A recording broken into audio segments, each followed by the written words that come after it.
Hey, hello out there. Welcome back to Bitcoin Generations. Bodie, and we have Jor for a little while anyway today. How you doing, Jor? Hello, folks. I'm doing great. Good. It is a beautiful day here. Finally, the snow's melting, and get to golf again tonight. That's why I have been. That's why I was absent last week for the show. So Oh, going forward, this is my golf night. So I'm going to try my best to stick around for a portion of Bodie's show, depending on how long they go, I guess. But I'm going to do my best, assuming I don't have anything else going on. So pretty big day, though. I mean, if you're a price watcher, I think we got up to yeah. what, 102,000 US dollars, which is still crazy to me.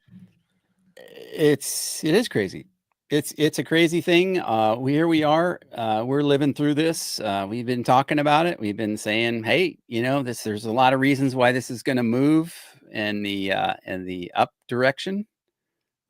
There is volatility. There is all these things, right? We know these things. These are built into Bitcoin, the volatility. And so with as much pressure as we have coming from all sides now, I would say, you could take, an hour and just unpack all the different kinds of audiences, the different kinds of, avatars, the different kinds of markets of people that are really, really studying and getting into this and wanting more, wanting to understand more and about an asset that is scarce, right?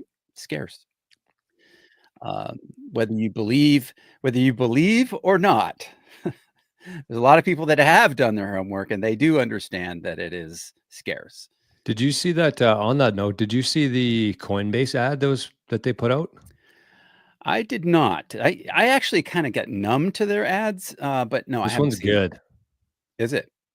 Yeah, let me find it here, Bodie, because it's Okay. basically it's a really good visual of just how scarce Bitcoin really is. The thing for me, and I think the thing that a lot of people struggle with is, we hear million, we hear billion, we see trillion. It all kind of sounds the same. The words look the same.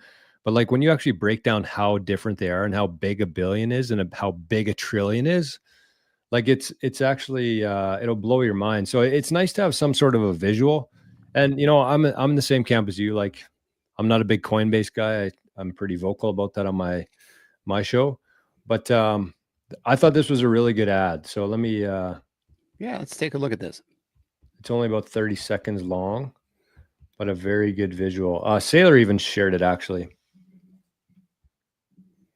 Okay, so yeah, I think it's a good one to start with. If we're going to talk about like the scarcity, just kind of, again, it gives a really good visual of how few Bitcoins are actually available. Okay, let's take a look. So here we go. If a Bitcoin was the size of a quarter, all 21 million of them would fit inside a single shipping container. But to fit the dollars the Fed prints on average every day, you'd need 72 shipping containers. Each year, you'd need 26,280 containers. And to fit what they've printed in the last decade, well, you'd need a lot more than that. If a Bitcoin was the size of a quarter, all 21 million of them would fit inside a single shipping container.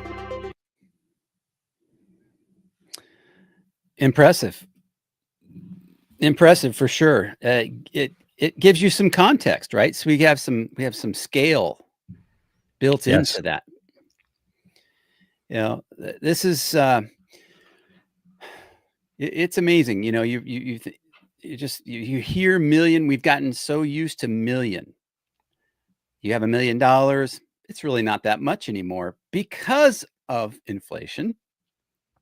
Billion, it's like, I can't really get my head around a billion, but a trillion, they all sound similar, but just scale just totally different.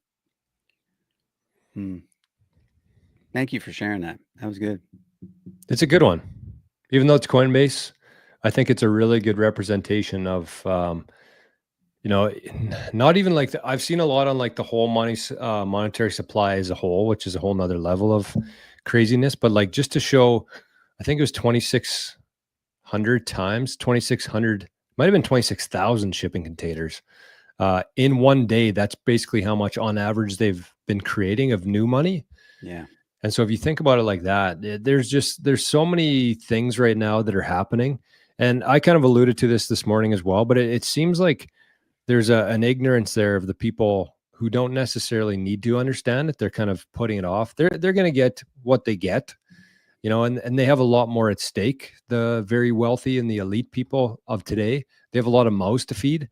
And so to not only find time, but to put some of that capital at risk that has got them to that point is a big step for a lot of people. But for people, Saylor calls it basically a need to know basis. So ask yourself, do you need to know? Are you part of that class? If not, then you should probably be looking into this one, because this is your chance. It is. It is. Do you have a need to know? That is a great, great question. And that's a question that you can ask yourself, that you really want to ask yourself that question. Do you have a need to know about anything new? Do you need to learn? Is there something you might need to learn?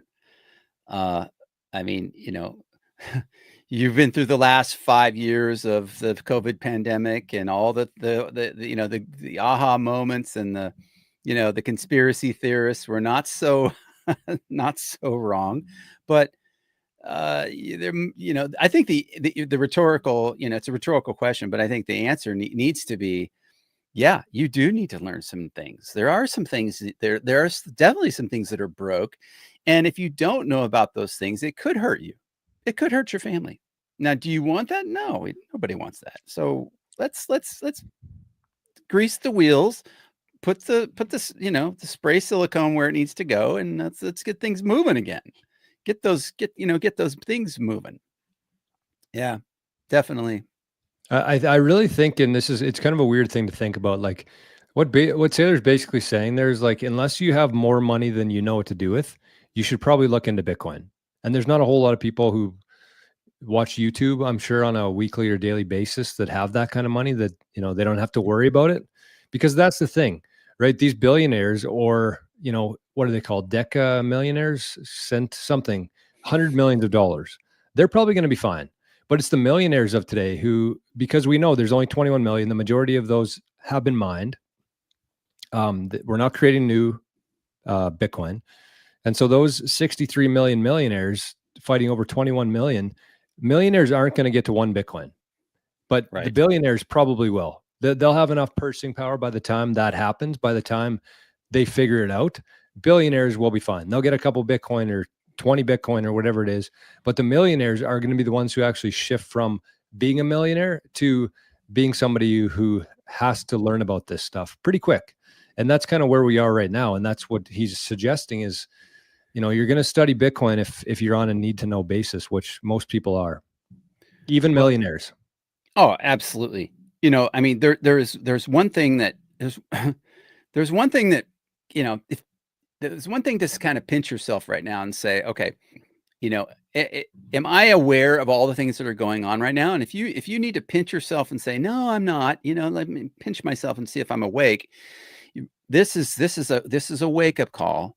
This is not an urgency. This is not a panic situation, but this is a wake up call. This is okay. I need to learn some things. I need to turn on my brain. I need to get engaged, maybe get the pot of coffee going, right? And that is that, what happens, what's just a couple things that happened this week. We can just go highlights a few things. Okay. We've had some news about Warren Buffett, right? There's been some news about Warren Buffett, and you covered this, very well on your show. But we've had some news. He's kind of like, he's messaged some things. He has I think he's kind of announced his retirement, right? Isn't he, Yeah, he like did. 60 years or something he's been? Okay. So he is kind of like, who does that? Warren Buffett doesn't do that, but he's announced his retirement. Okay. And what does he know? What does he know? Something's coming. What does he know? And then, but at the same time he's announced his retirement, you had, you know, again, I don't want to take any, you should probably talk about this, not me. But at the same time, we had this new guy, this upstart guy that not very many people know about, right? Tell us about this a little bit. Yeah, I just think that this week we saw Saylor tweeted that Berkshire Hathaway's 20th century Bitcoin, which basically suggests that they were the kings of the last 100 years and we're going to be the kings, or Bitcoin is. He didn't say strategy is, but he said Bitcoin's going to be the new Berkshire Hathaway because it's going to eat everything. That's essentially what they did. And I compared, so that was the first kind of starting point. Buffett retired after a lot of years. He basically told people to run away from the US dollar. He said people should be holding a lot of currency that isn't the US dollar, which to me, there's no way he would recommend somebody hold a different country's currency. So I think he was suggesting without saying that people should start looking into Bitcoin. But so there's that. There's Strategy World, which in my mind has now kind of replaced the whole Berkshire Hathaway shareholder meeting that they do every week. It was kind of like a big celebration where all the shareholders would come together. They'd celebrate all their wins. The share price actually went from about $18, I think, to $800,000 since Buffett took over. So it was a 45,000%, no, not percent, 45,000 times in increase in the last 60 years. And so this, I think that the shift has happened from the old world to the new world. Some people are paying attention, some people aren't. We've seen the price at $100,000 today, 102, I think, as we're talking now. And you know, when that happens, I usually get some texts, and one of them was from my brother, and he said, "What's going on?"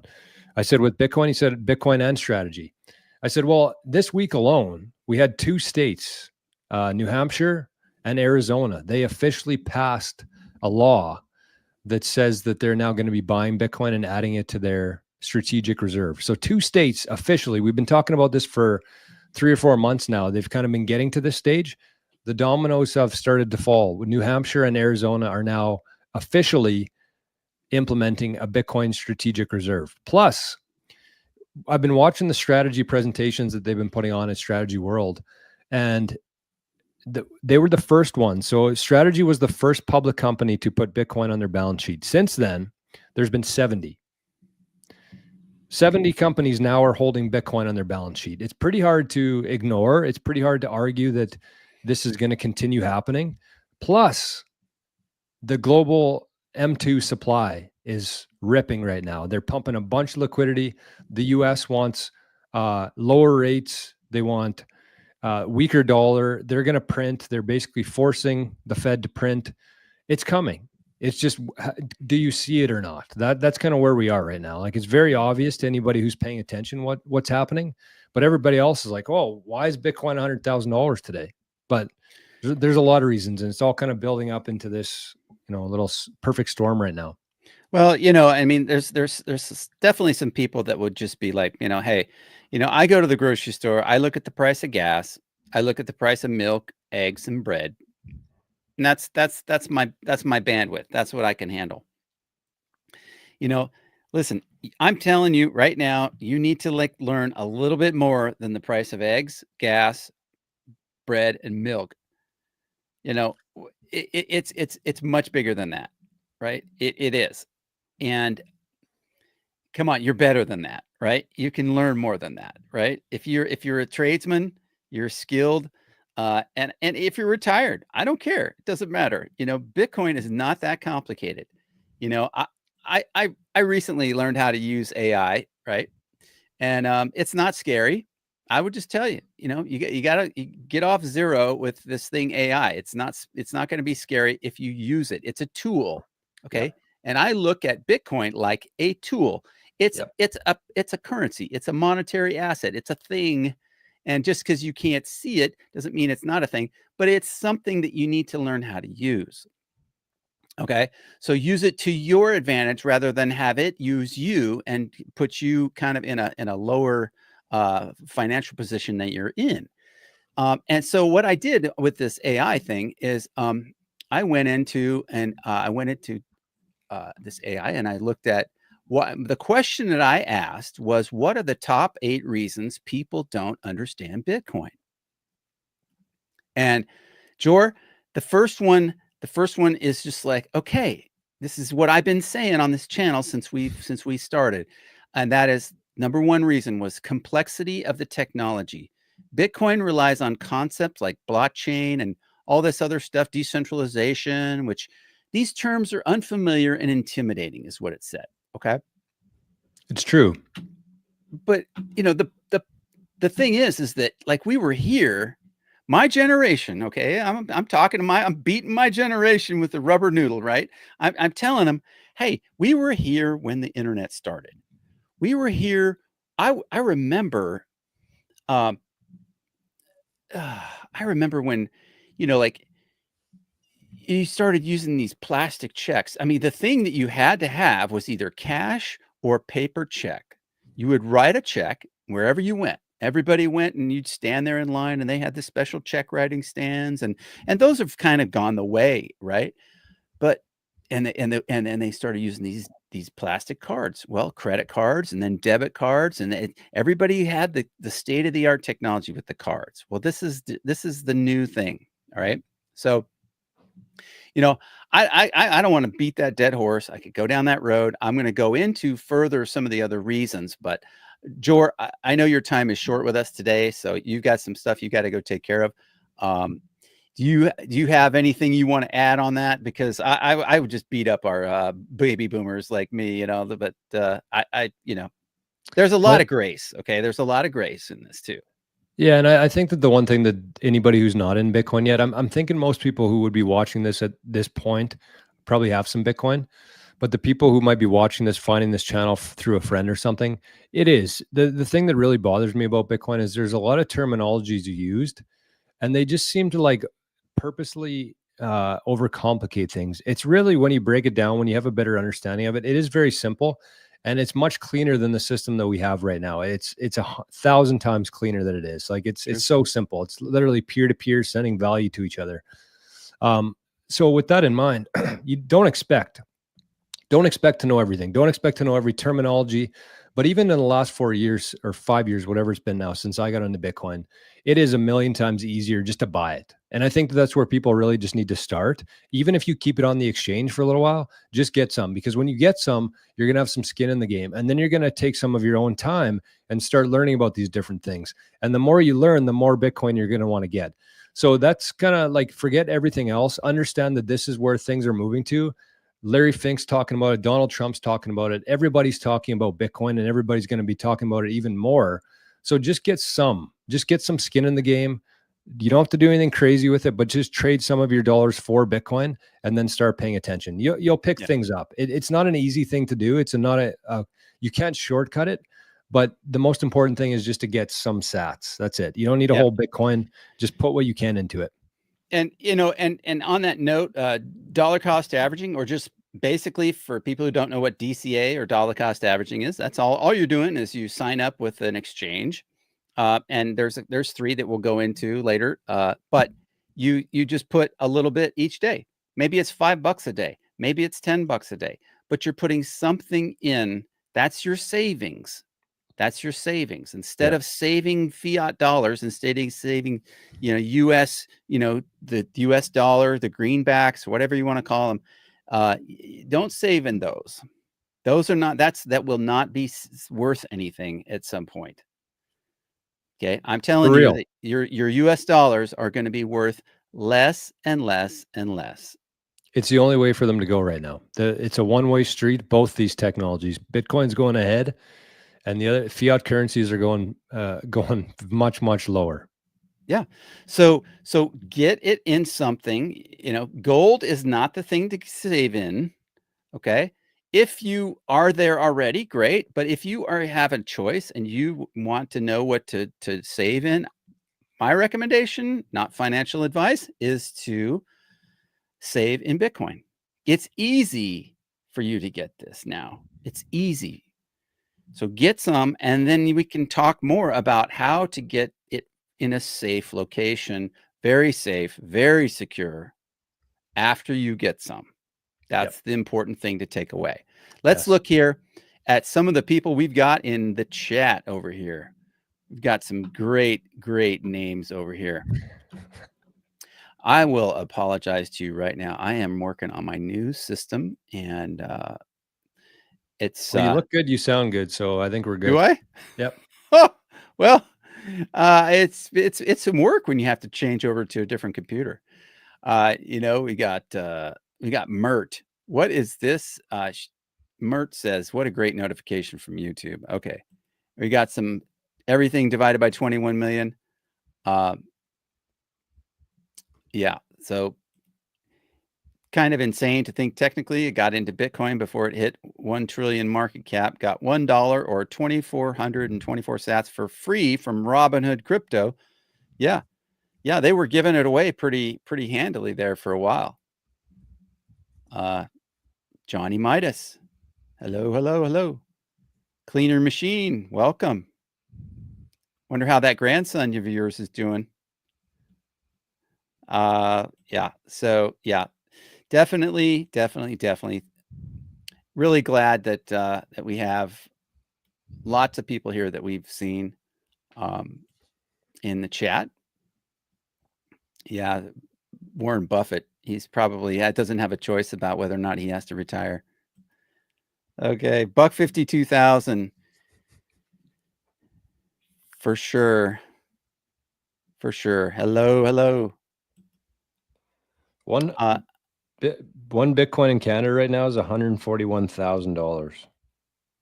I mean, if Really? if there's no other signal that you need, like maybe you don't listen to Larry Fink, maybe you don't listen to Donald Trump, but like the fact that one Bitcoin now costs $141,000 here in Canada should probably tell you something. It should either tell you that, you know, it's probably going to go higher because there's so much momentum and there's still so many people to come. Or it might tell you that your dollar that you're holding right now has lost so much purchasing power that it only gets one Bitcoin. $141,000 gets one Bitcoin here. That's nuts. Yeah. That's what people understand still. I know that like Bitcoiners, they like to think, fiat doesn't matter, but that's what people still measure the world in. And one Bitcoin now costs, I can't say that anymore, $141,000 here in Canada. Well, I remember coming to Canada and I was looking at land up there in British Columbia near my wife's family.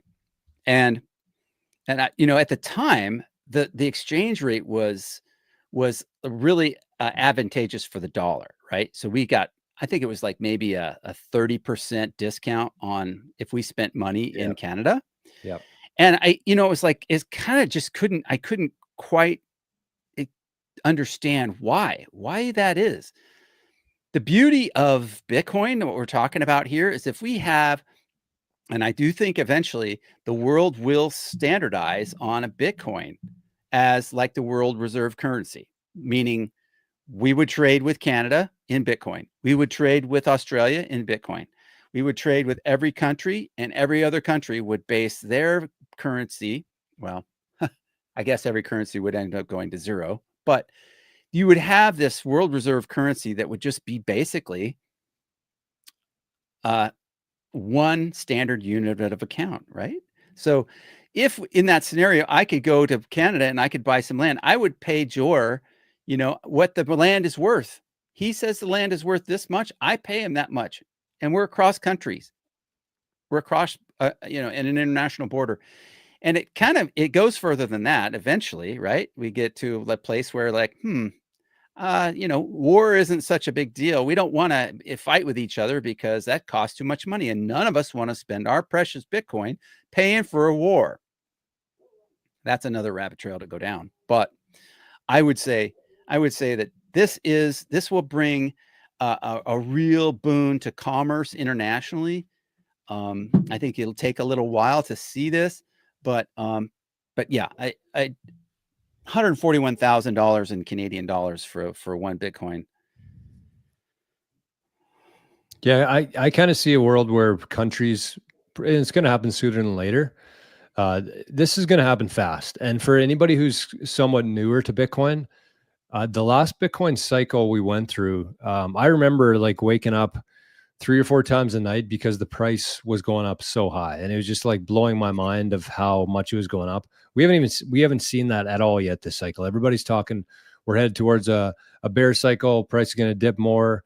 people when it was 70,000, they're waiting for it to go down to 60. No, the bull cycle here, there's way more factors involved now. There's way more capital involved here. This thing's going to move very fast. It's going to move so fast that people's heads are going to spin. And at that point, that's when countries are going to say, okay, maybe we need to get some of this stuff. And then currencies will start failing because people are going to realize that they're literally backed by nothing. They have zero use. They have zero value behind it. And so countries are going to start buying Bitcoin. And then I think that they're going to start issuing their own currencies based on their Bitcoin holdings. That would make the most sense. So whether or not people are actually paying Bitcoin back and forth in that situation, maybe they will. People who are here now and have a lot of sats and a lot of economic power will probably be doing that. But there will be currencies, I think anyways, stable coins built on top of each country's currency. Maybe not 150 like we have today, but the bigger ones, the countries. And the crazy thing is there's probably people in this chat right now who are going to have more Bitcoin and more economic power than countries will in a decade from now, which is nuts. Oh, it's absolutely crazy. No, it defies logic. But one thing you touched on regarding like the human factor, the psychological factor of this is so subtle, and that is that. And I think I heard you and Forrest talking about this on Maple Bitcoin, which shout out Maple Bitcoin. If you're not a subscriber over there, you should go check them out. Maple Bitcoin, probably one of the fastest growing Bitcoin YouTube channels on planet Earth. But I would say that the part that was interesting to me was when Forrest was talking about just a small group of people who are just like, they know that this currency, whatever it is, and I would say that it's the US dollar. Once they decide that, no, that's not what we're gonna invest in. We don't want to save in that. Businesses are kind of like, no, I'll give you a discount if you give me Bitcoin, but I'd rather not. You're going to pay maybe a 10% premium if you want to pay in US dollars. They have different ways of moving this around, right? They can kind of manipulate it how they want to. A business, I'm saying, if they're receiving. Yeah, I mean, we're already doing that today. Like this is coming, like it'll catch on, but like the service that Craig and I provide, we actually have a Bitcoin price, and now we have a fiat price, which is about $300 more if you're wanting to pay us in fiat. So it's like as more people realize that the dollar is worth nothing, it's going down and down and down. And businesses are going to say, you know what? I don't want to sell my products $4 anymore. So first off, I think that Bitcoin businesses are going to start to accept Bitcoin slowly. And then from there, it's going to be pretty quickly, businesses are only going to accept Bitcoin or a currency that's backed by Bitcoin. Because once we get to that point where people understand what's happening here and understand that the dollars are actually can be created out of thin air, so therefore have zero value, then they're going to say, hey, why would I take these dollars? This doesn't make any sense. I'd rather get this asset that everybody wants. I can get it directly into my wallet. I don't have to go through the banking system. I don't have to tell anybody that I received this payment. It just makes sense. And that's why I'm so sure that it will eventually catch on. It's just a matter of when, really. And I think it's going to surprise people how fast it happens because, people are waking up. People are starting to see the problem here. They're starting to feel it, and they're going to look for a solution. And I think most people usually run to gold and silver first as kind of like the safe haven there away from the dollar. Yep. But they pretty quickly find Bitcoin. Yeah, they're going to find out that, I'm not going to be able to use these coins, my gold coins in the grocery store. Or if you do, probably a more common thing that I've actually seen when I've had large bills, paper fiat bills, if that is, I only have a 50. Can I pay for that thing that's $20 with a 50? And they look at you. It's like, you can pay with that, but I don't have change for you. So you want to pay with that? You want to pay with that $100 gold coin? You can buy $3,500 gold coin. There you go. I mean, that's what kind of gold ounce is? You can't break that up. What kind of change do you have? Are you going to be like this guy who's standing behind the counter at the convenience store or a grocery store? You think they're going to have all these gold coins in their change drawer to give you change? Yeah, they're not going to be giving you change. But if we just kind of follow that same, no, exactly. And if we follow the same thing as like, if we assume that countries will eventually start buying Bitcoin, which we've seen, states are doing it now. They start issuing their currency. Like probably in a decade, New Hampshire will have their own currency. I can see that. We're moving into a decentralized world here, right? So New Hampshire is going to have some Bitcoin. They're going to create their own currency on top of that Bitcoin. And that's going to make sense. And people might say, well, Jor, before 1970, life was pretty good when we were on a gold standard. And I agree. Like if we went to a gold standard tomorrow, things would be 100 times better than they are today. I'm not arguing that, but there's problems with it. The problem is you still have to trust the government that they actually have that gold. You have to be able to verify that they have that gold. You have to verify the fact that that gold is real and 100% gold. Otherwise, the whole system fails. So gold eventually centralizes because of those factors that you cannot verify it. With Bitcoin, though, if New Hampshire said, hey, we got 10 Bitcoin here, here's our website, you can see this, you can see the inflows and the outflows, people are going to have more trust in that. And that's what people are looking for right now, is something that they can trust. Oh, I would say absolutely it's gonna happen. And this, yeah, gradually, then suddenly, and we are 100% headed toward the suddenly. We're on the brink. Yeah, I agree. I want to say a shout out to I do not have the person who paid us 500 sats. Nice. Thank you very much. Appreciate that. Also wanted to shout out so Aiden here is in chat. Aiden's in the house. The Bitcoin nurse. Oh dear, the nurses have arrived. Okay. Now that the U.S. is involved and other country states, the former 4-year cycles, I believe, are over, at least for Bitcoin. No more shitcoins soon. Well, I don't know. I think I echo that sentiment. In my heart, that's what I feel. But I also have seen, what is it today? I think somebody said ETH is ripping. But I don't know if that's a real thing. But believe me, I don't have anything other than the main orange coin. That's the only one for me. Excuse me. But yeah, we'll see. There's a lot of Me Too stuff going on, with Bitcoin. Everybody wants to be the first one, but Bitcoin leads the way.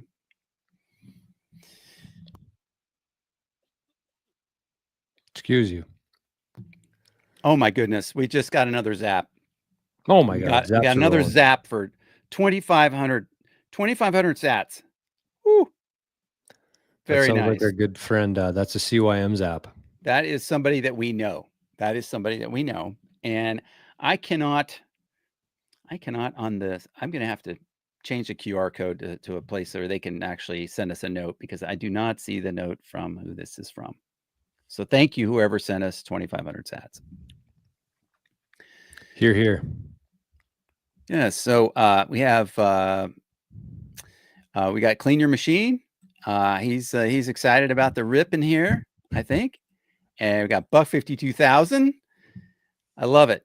Kind of odd that Trudeau came to power in 2015. US dollars was at a parity with the Canadian dollar back then. Okay. Yeah. Ginger's in the chat. Hey, welcome, Ginger. And oh yeah. Clean Your Machine. Yeah. You think, Jor, do you think Alberta's going to be issuing their own currency backed by Bitcoin? Yep. Wow.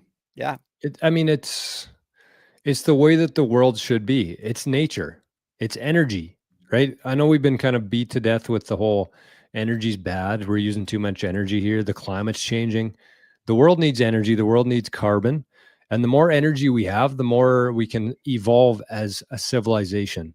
And so when you have a currency that's actually backed by energy, it's fair and it's honest, and it requires work to actually get that currency. And so Henry Ford actually had the idea 120 years ago about an energy-backed currency. But Henry Ford didn't have the internet. And we couldn't have had Bitcoin any earlier than we did because the internet didn't move fast enough. So we have what we have now. We've had to go through 111 years since the Federal Reserve was created in this. But we wouldn't have got here without going through that. People wouldn't see the need for Bitcoin if we didn't go through that. And we're kind of in the perfect spot right now. We have the most influential country on the planet that's not only like not ignoring it, not putting people in jail, but they're actually embracing it, and they're helping people. They're helping Bitcoin miners. They understand the importance of energy. And so the US absolutely will. The states absolutely will. Alberta's full of energy. They absolutely will. Everybody on the planet is going to have some Bitcoin, and the world is moving towards more decentralization and away from like the federal government and the big banks being able to create money for sure. There's no doubt. I think 100%. I'll raise my hand. I would say most of the people that are watching this live here, I would say we have learned a lot in the last few years, and we are sick and tired of some of the ways that things have been. And if that means, a little bit of pain to kind of getting through a transition period where we got to get to the most sound money on the planet, hey, I'll do my best to get through it, but that's kind of segueing right back around to the kind of the title of our show today, the women and children first. This is the thing. This is why, and I'm going to just call out the men. I'm going to call out the men because I think men, you need to, I've got a quote here from George Gilder, who wrote a book called Men and Marriage. And the quote is this: it's, civilizations are built by men with families to feed. Okay. Now, that's the quote. If you think that's sexist or whatever, okay, I'll take that. But really, it's actually not intended that way. It's intended to encourage men to get off your butt and get something done. Start building the economy, start building things, making things, growing things. Yeah, that's what it's talking about. Okay. So when they say that, it's like, okay, men, you can lead. They will follow, right? So get yourself off of the sinking Titanic with this fiat economy, get some Bitcoin, put it in, get it in your account. Just do it. All the rest of it, you can trim your fingernails and comb your hair later. But right now it's time to get up and get going. Or, you could go out and play golf too, George, No, you're right, Bodie. I just want to piggyback off that. I actually got to go on about, speaking of golf, I got to go and I'll end with this. How about that? Sure.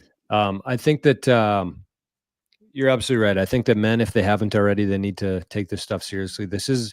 Nothing else matters without Bitcoin. It's the only thing that we have. It's the only hope that we have in the world. And if you care about not only the family that you have right now, but the family that, you're going to pass on and the wealth that you're going to pass on, Bitcoin is the only option right now. It literally is. Like, you could use gold, but you're going to lose to Bitcoin. And that's an opportunity cost. And I think that the majority of people watching this today, I'm going to speak to, because you have to get serious about protecting that. Yes, it's good to have a bunch. Yes, it's good to watch videos and stuff, but you have to make sure that that's protected. And the one thing I want to leave people with here is take a good hard look at your current situation. I want everybody to do this. I want you to take a piece of paper. I want you to write down all of the assets that your family has. So that's your house, that's your car, that's your lawnmower, that's your gold in the basement, that's your stock portfolio, that's your cash in the bank. Add everything together, all the assets that you have, put it on the left side of the page, put a line down it. On the right side, put your liabilities there.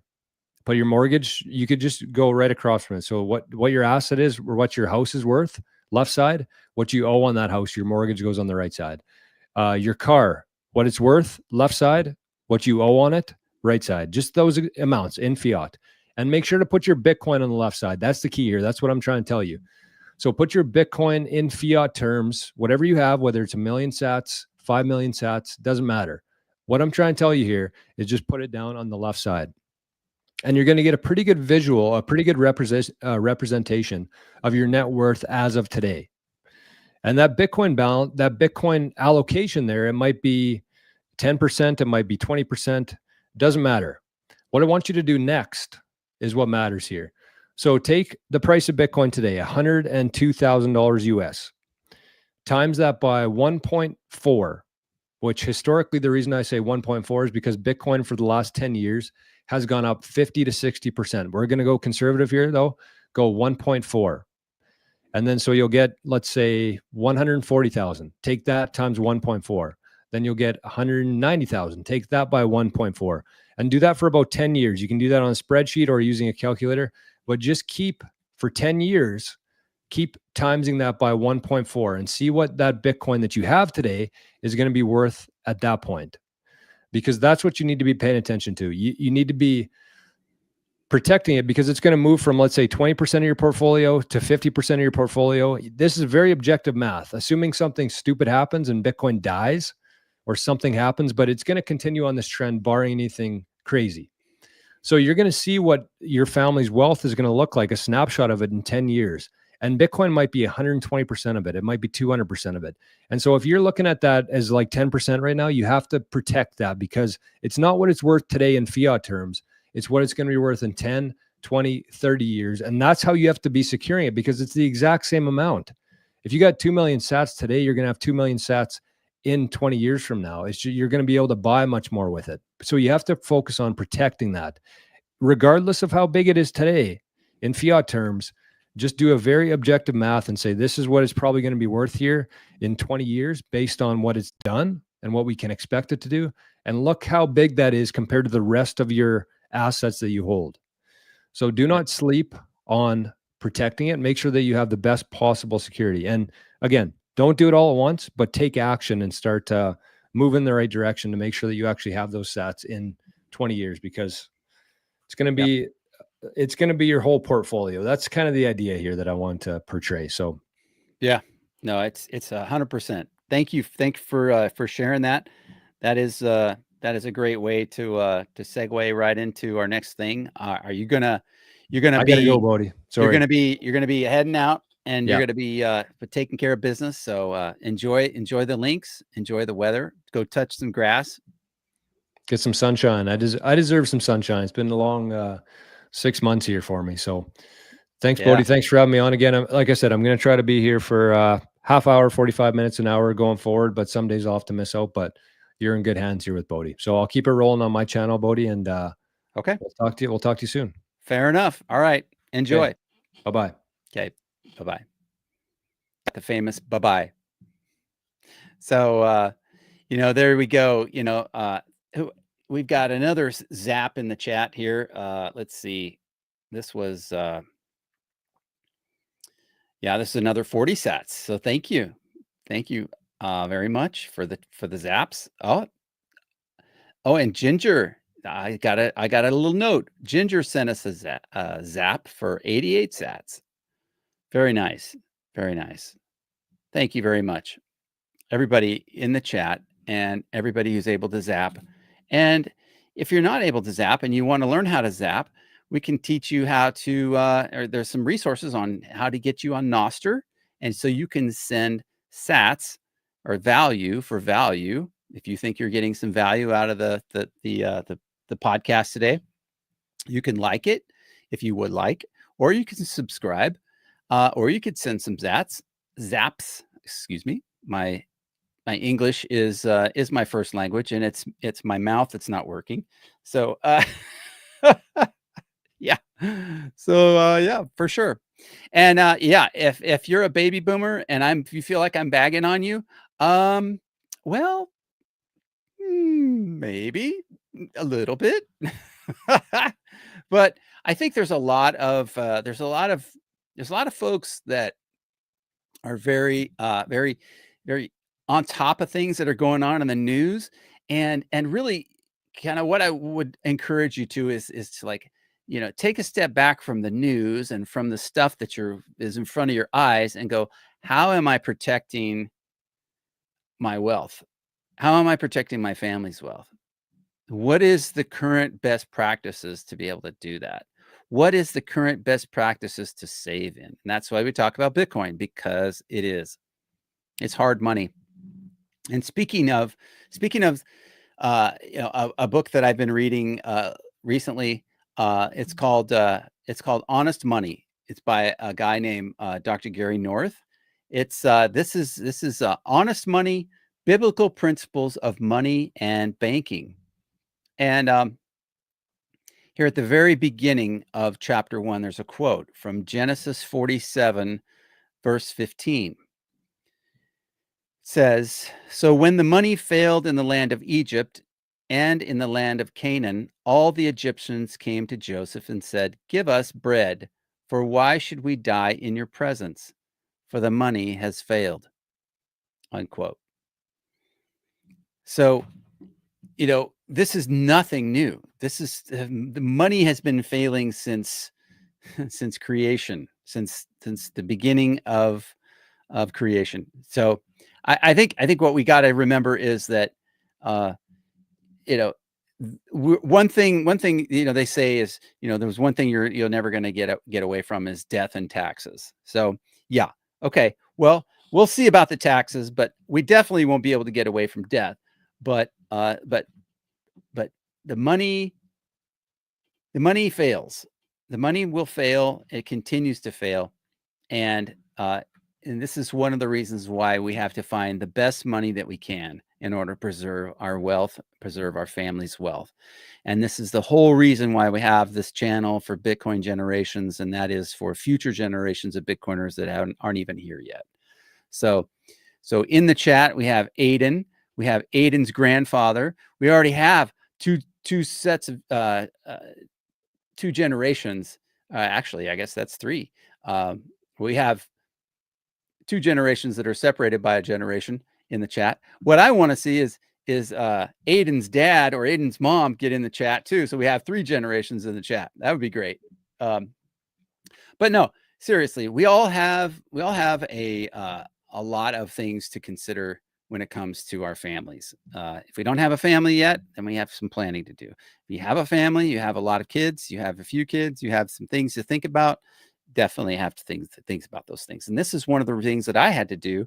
And when I started first getting into Bitcoin, I was thinking, wow, this is if this really is this good of a thing, I'm going to have to figure this out and plan ahead accordingly.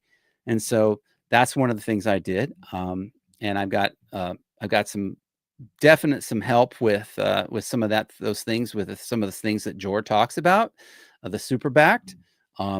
That will be coming my way very soon. And so when it does, I will be sharing more about that as I learn all about it with you guys.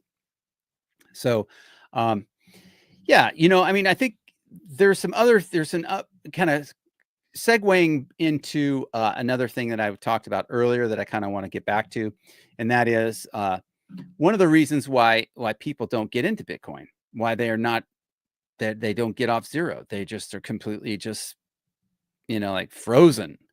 It's like, hey, don't be frozen by this. Don't get scared by this new technology. Yeah, it might be complex, but it has to be. We don't want it to get broken. We don't want it to get debased or ruined by, people who are the bad guys, right? So it has to be complex. And one of the second reason why people don't understand Bitcoin is many people do not have a full grasp on basic financial concepts. I mean, it's surprising the number of people that I meet that don't have any training at all in basic financial concepts of, paying off bills and, savings and a family budget. This is a very, very common thing. And it's harder to understand from a new form of money that challenges, kind of traditional systems. So, and then also the third reason, okay, perceived lack of intrinsic value. Okay, so Bitcoin, it by itself is not backed by physical assets or government guarantees, and this leads many to question why it has value at all. Okay, so do you need to have it backed by a government guarantee? I mean, at this stage in 2025, where Bitcoin is pushing 102,000, the promises of the U.S. government doesn't hold the same weight that it used to have. And that is saying something, because the United States dollar is the premier currency. According to a lot of people, they would rather have US dollars than anything else. However, things have moved, things have changed. We had a lot of printing, a lot of inflation, a lot of debasement in recent years. So the promises of the US government are viewed very warily by many now. And so that is something that, uh, you know, just the fact that it doesn't have a guarantee of the government. That's one of the things that's so great about Bitcoin, is that you don't have to trust it. You don't have to trust it, and that's why I don't think you'll really value it until you start doing some research. Do 2 hours of research on it. If you have 20 minutes a week, just do 20 minutes of research on it per week. Just learn about it. Okay. The fourth reason, it has volatility and speculation. And perceived that there are extreme price swings, and a lot of stories in the media about people getting rich and all this stuff about Bitcoin, and it seems more of like a gambling thing than any kind of legitimate currency.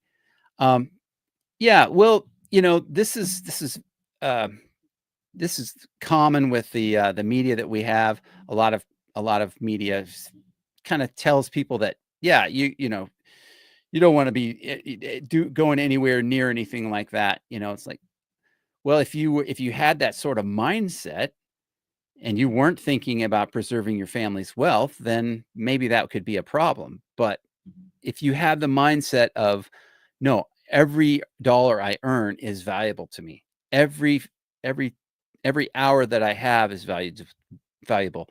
I have to take very good care of the things that I have, be a good steward of those things. Um, you know, uh, so if Bitcoin goes to $1 million, let's say, and it comes back down to 400,000, does that, and it's sitting at 100,000 right now?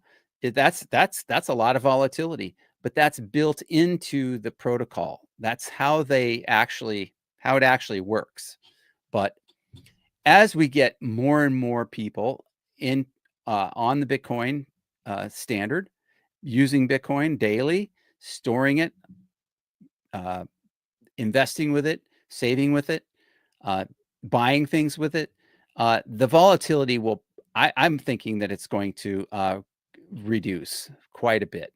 Um, but currently, yes, there's a lot of interest in it, um, and so yeah, it also has the fifth reason here was the security and trust issues, high profile hacks, scams, and the risk of losing access to funds if private keys are lost contribute to fears about safety and reliability. Okay. Yeah. So one of the biggest problems that you will have if you buy Bitcoin is for you to lose your private keys. If you store it on your own, and you lose your private keys, your Bitcoin could be gone forever. That is true. And so that's why we say, until you're ready to move it into your private cold storage, leave it on an exchange.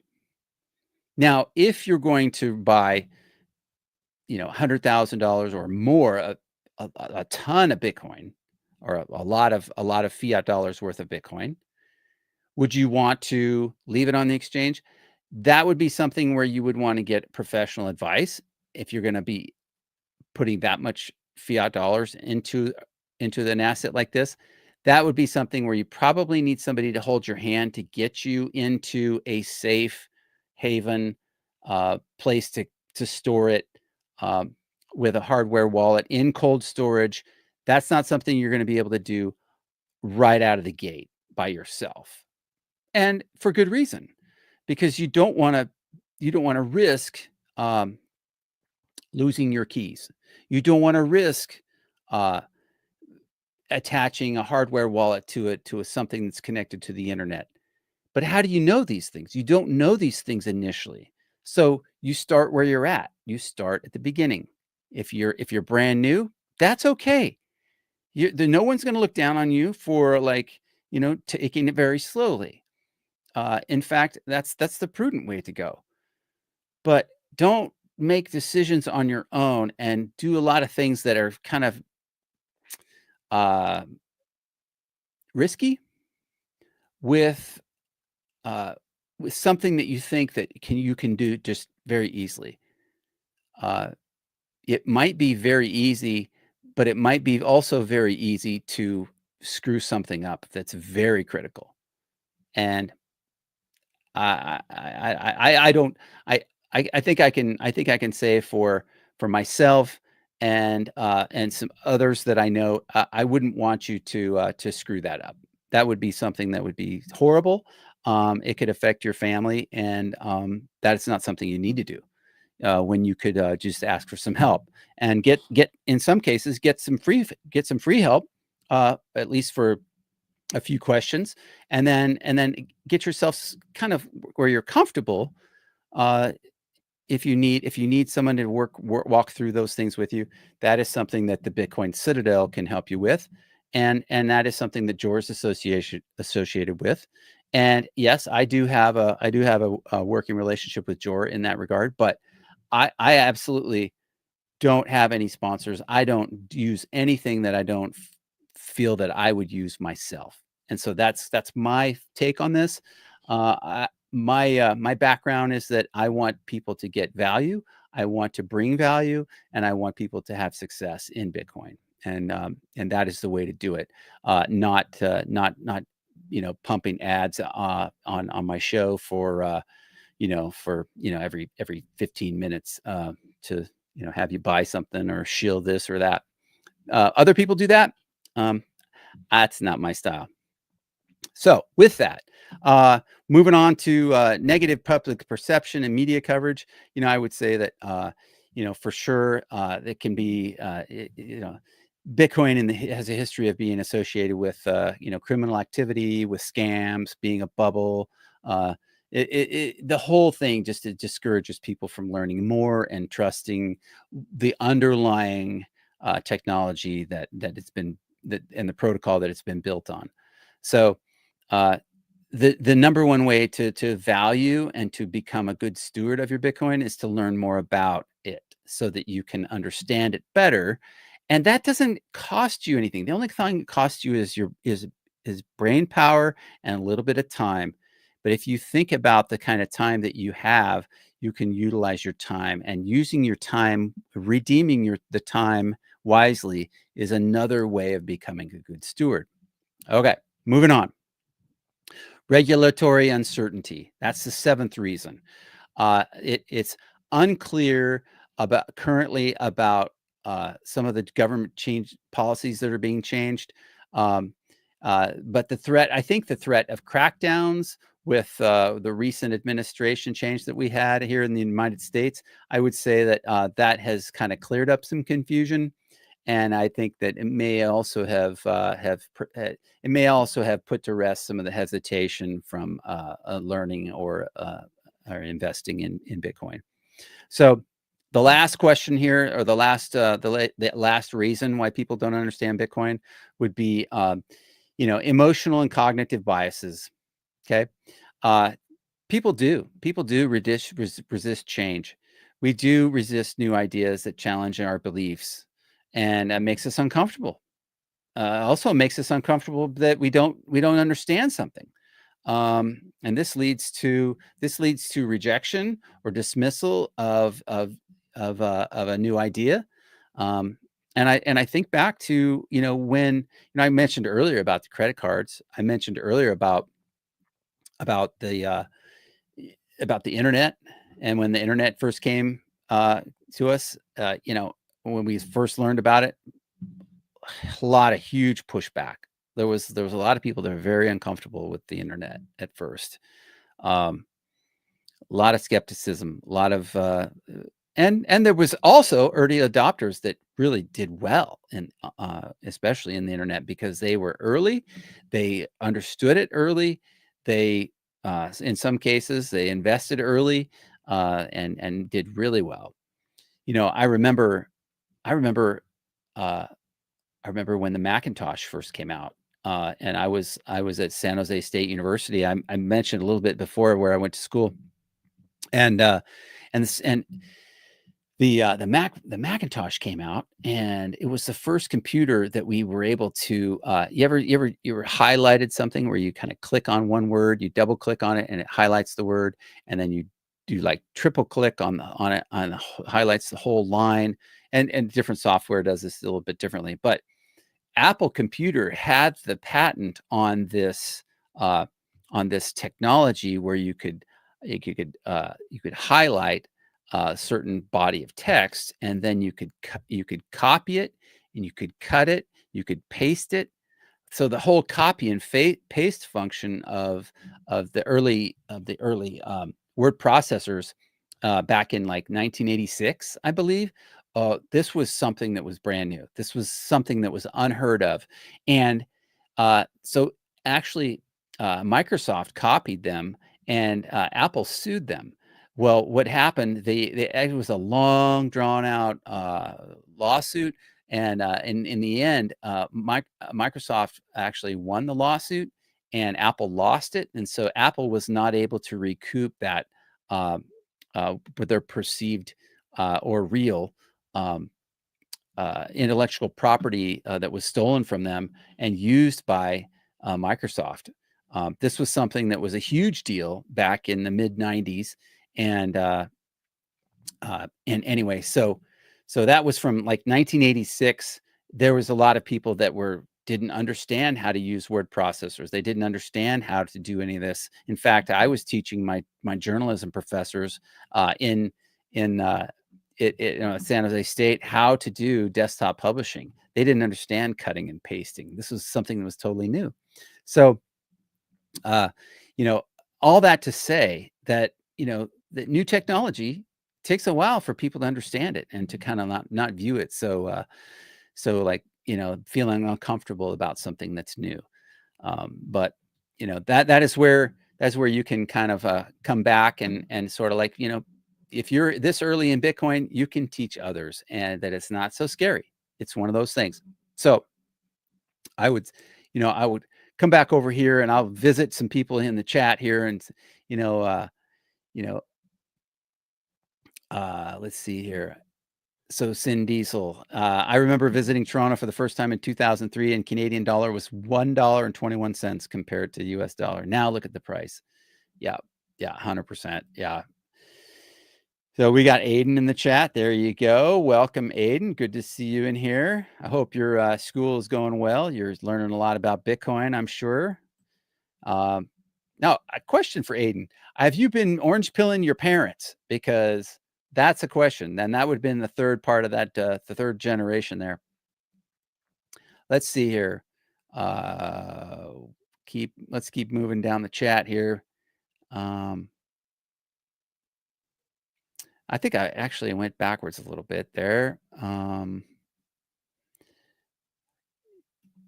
Yeah. Okay. So no, this is good. Ginger brings up the point of proof of reserves. All right.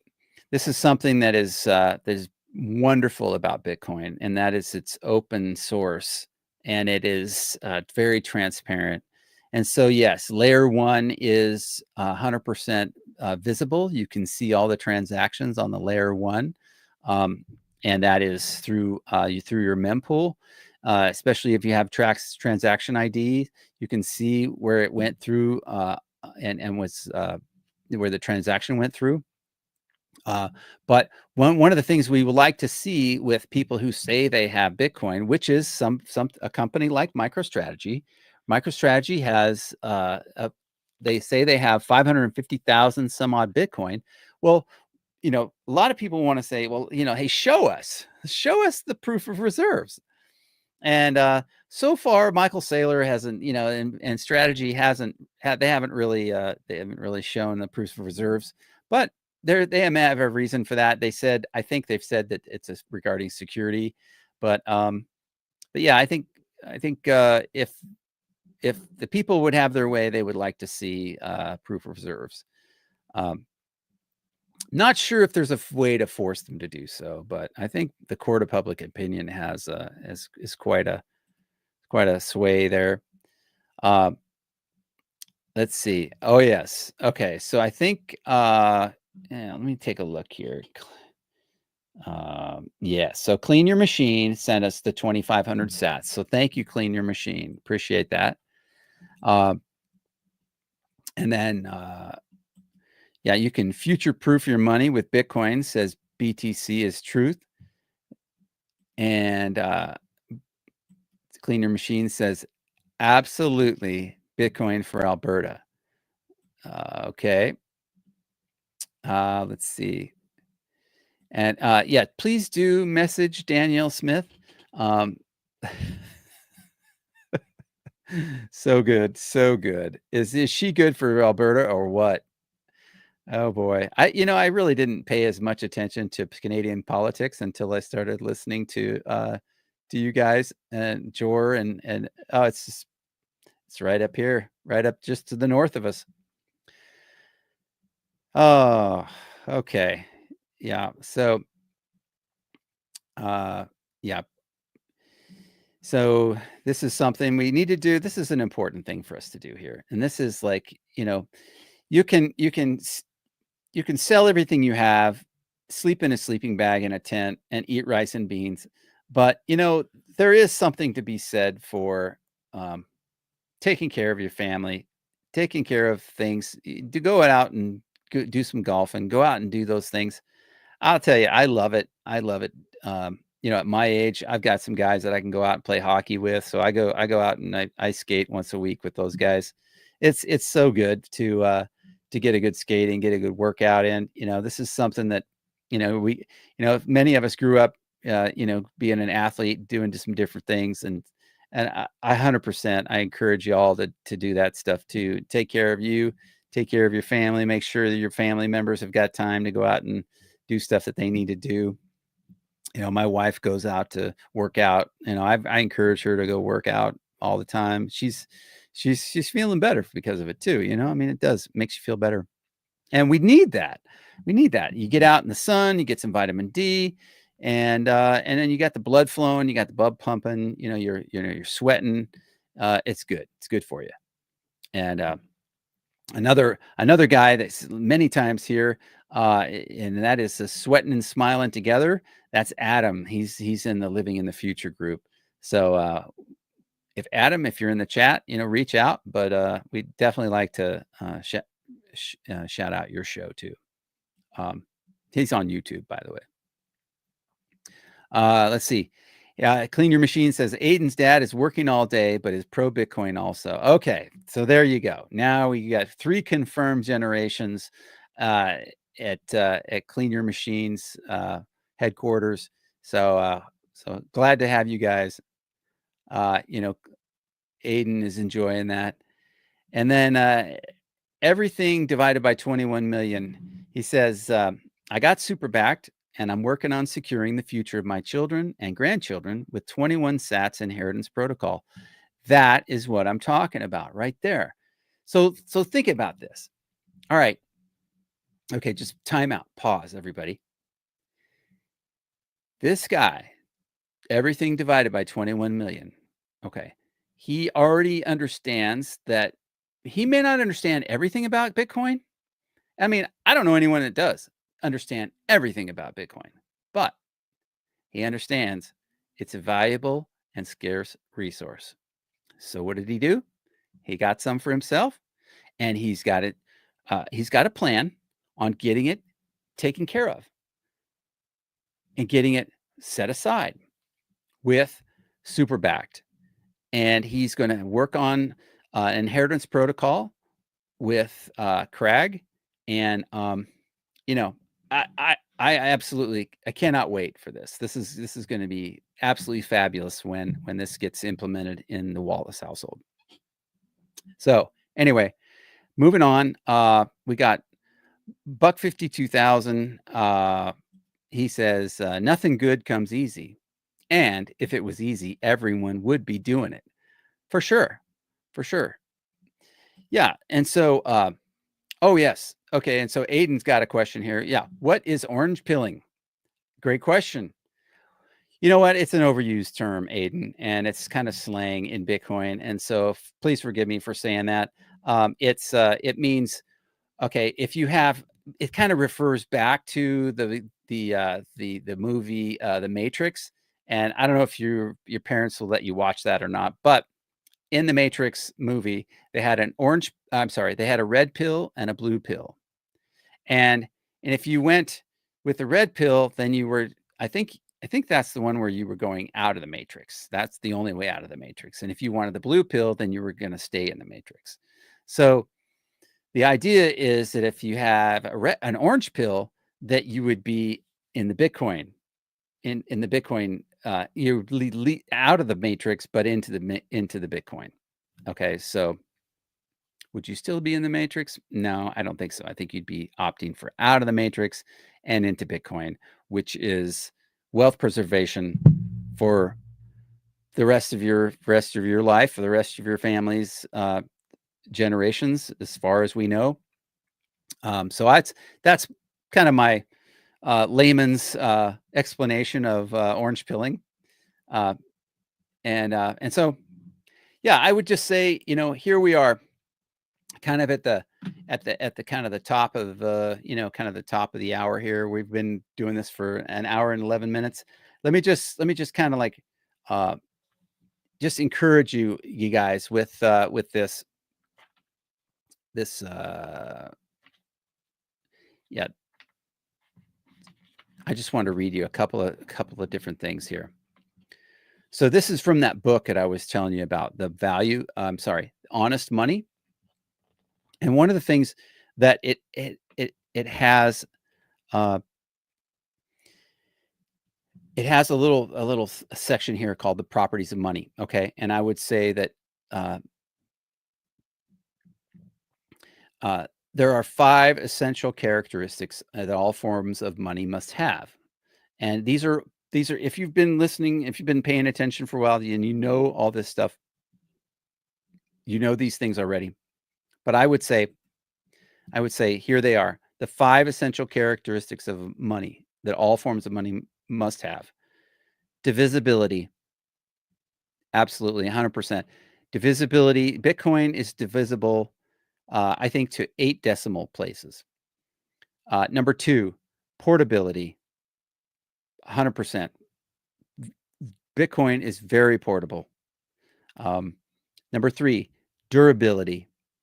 It doesn't have any coins, doesn't have any paper money, doesn't have any physical thing that can rot or be stolen. Recognizability, number 4. It's becoming more recognizable. Is that something that is there yet? I think we're seeing the recognizability of it is definitely increasing, especially with all the media and all the people that are interested in it. It's become a very, very talked about thing, especially with channels like this. We talk about in terms of families and how to preserve wealth. And then finally, scarcity. That's the 5th one. And it has in here also high value in relation to volume and weight. Okay, in traditional ways, you would have a physical piece of some sort of good or something, a stone or a coin or something that has a physical presence. So scarcity. Bitcoin, yeah, we know it has scarcity. It has 21 million that can be divided into very small pieces. Satoshis is the next small piece. There's 21 million Bitcoin, and there's 100 million Satoshis in each Bitcoin. Okay, 100 million Satoshis in each Bitcoin. Okay, can the Satoshis be broken down into further units? Yes, they can. And that's what's so great about it. It could go to $10 trillion worth per each Bitcoin, and you would still be able to divide these Satoshis into smaller pieces. So yeah, everything in the world can fit into Bitcoin. Okay, no problem. Okay, so we've talked about a lot of things here today. We've talked about a lot of things. I think one of the most important things is the stuff up here. If you understand, if you're paying attention, if you're ready to be off of zero, if you can get to a place where you can be humbled and admit that you don't know everything, especially about Bitcoin, that you can learn some things and teach yourself. And you can teach yourself without anybody's help. You can ask for help and have somebody hold your hand, and you don't have to disclose anything private about it to them. This is happening today. This is stuff that I've done. This is help that I've received, where I didn't have to receive I didn't have to give any KYC information to anyone. That is cool. That is really cool. So, there's a lot you can learn, and you don't have to tell anybody about it. There's a lot of things you can learn. You can be humble. You will be humbled when you learn these things. But I would just leave you with this. Listen, there are people in the world who want to ridicule you, who want to shame you, who want to guilt you, who want to like take your money. They want to like absolutely make your life miserable. Okay? You don't have to participate in that. You don't have to be involved in that. You can learn healthy things. You can learn about good nutrition. You can learn about good, solid, honest money, sound money like Bitcoin. This can be yours and your family's heritage. I'm not kidding. You can do this. And more than that, you can encourage that person in your life who is like, I don't know. That's too much for me. Well, maybe they never will get it, but you never know. And one thing my wife always tells me is that, God knows the end of the story. Says you don't necessarily know that person's the end of their story. If they're still alive, they're still breathing, there's always hope. And so that's what I think. That's where I think about this today is I think there's always hope for new Bitcoiners. There's always hope for that person who's 75, 80, 65, 50. Some people they're thinking is only this big and they're, 40 years old. It doesn't matter. Now, only God knows the end of their story. And so I would encourage you to just have hope and continue to learn about Bitcoin and just have a spring in your step. There's always something new around the corner that you haven't learned, something that you don't know. I mean, why do you think I am this way? Why do you think I started a Bitcoin channel? I had no idea I would be doing something like this, but I got passionate about it. I got interested in it. I definitely always want to bring value to those who are listening or who are within earshot.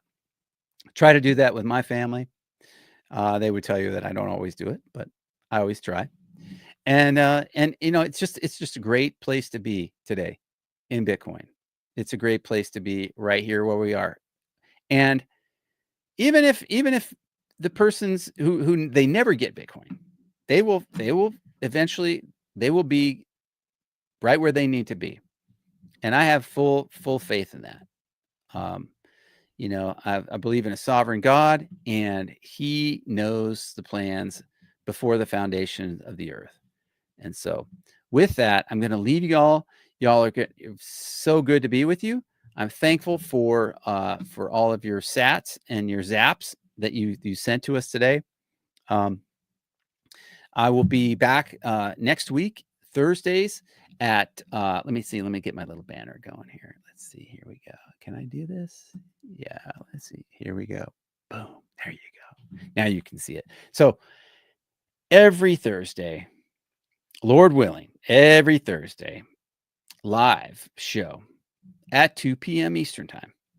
And we will talk more about Bitcoin. We will talk more about families, and we will talk more about things that matter to you. Please bring your questions. Please bring concerns. Please refer this video to somebody who doesn't know about Bitcoin. We love talking to new Bitcoiners and baby boomers, people who've never experienced anything like this crazy Bitcoin thing. And all those naysayers and everything. Hey, their story isn't finished yet. So y'all have a great day. It's my pleasure to be with you. And thank you again for coming to Bitcoin Generations. Give us a like, give us a shout out. We'll talk to you later. And that's it. All right. Have a great day, and we'll see you soon.